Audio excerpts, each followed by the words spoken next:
Pengamat intelijen bongkar rahasia di balik tuntutan jaksa pada Ferdy Sambo. Polemik tuntutan jaksa yang menuntut pidana 12 tahun bagi Richard Eliezer masih berlanjut. Banyak pihak yang dibuat terkejut dengan keputusan jaksa yang menuntut Richard Eliezer dengan pidana 12 tahun.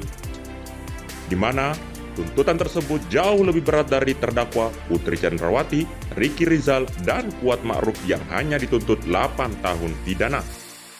Bahkan ramai beredar kabar jika ada gerakan bawah tanah dalam proses persidangan terdakwa Ferdy Sambo CS ini.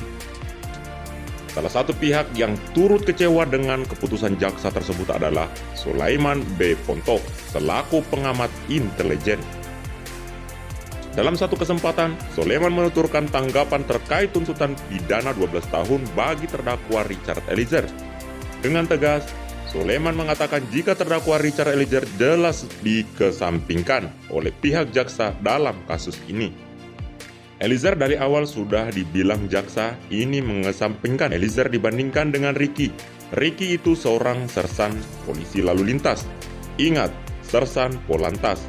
Sudah sersan, dia ada 6 tingkat di atas Eliezer. Polantas lagi, ujar Sulaiman B. Ponto. Pengamat intelijen tersebut mengatakan jika perbandingan pangkat keduanya sangat terlihat dalam tuntutan jaksa. Bahkan Sulaiman menyebut jika pangkat Baradae diibaratkan alas sepatu. Apa polisi lalu lintas? Sebagai polisi lalu lintas, dia bisa berpikir. Dia sudah terbiasa dengan otoritas diri sendiri. Kesalahan sedikit bisa ditilang, sama Pak Ricky. Tetapi yang namanya Eliezer itu berbeda. Bantara 2 itu kalau kita bilang itu alas sepatu, tegas Sulaiman B. Ponto. Pangkat yang paling di bawah sekali, sudah pangkat paling di bawah sekali, dia itu Brimob, imbuhnya. Sulaiman juga menegaskan jika dengan pangkat yang dimiliki Richard Eliezer menambahkan dirinya dalam posisi tidak boleh berpikir sama sekali. Nah, di Brimob pangkat yang paling bawah sekali itu tidak pernah boleh berpikir. Mereka itu hanya melaksanakan perintah. Nah, kita lihat Eliezer dibanding dengan Sambo. Paling bawah itu Eliezer, ujar pengamat intelijen tersebut.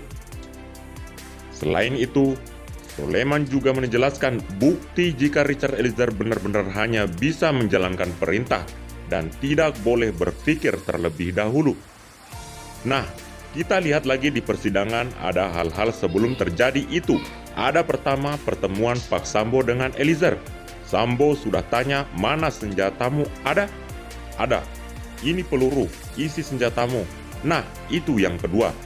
Yang ketiga, nanti kamu bisa bantu saya nembak ya. Siap, sudah ada 3 pendahuluan, jelas Sulaiman. Selanjutnya, Sulaiman menuturkan jika keharusan untuk menjalankan perintah dari atasan merupakan sebuah keharusan. Nah, budaya di militer, saya bilang militer itu ada di Brimob ya. Kalau sudah ada 3 pendahuluan seperti ini, maka ketika tiba saatnya, apapun ucapan keluar dari Sambo, mau sikat, hajar, tendang, hantam, itu hanya satu di otak Baradae, ujar Sulaiman.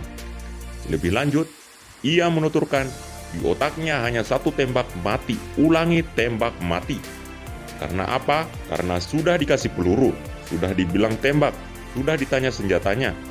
Itulah didikan bagi seorang tamtama yang ada di semi militer yang kalau kita bilang Brimob itu militer karena mereka masih suka ikut perang dengan TNI.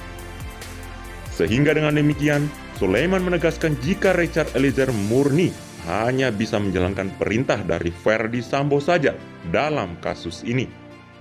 Nah, bagaimana menurut kalian?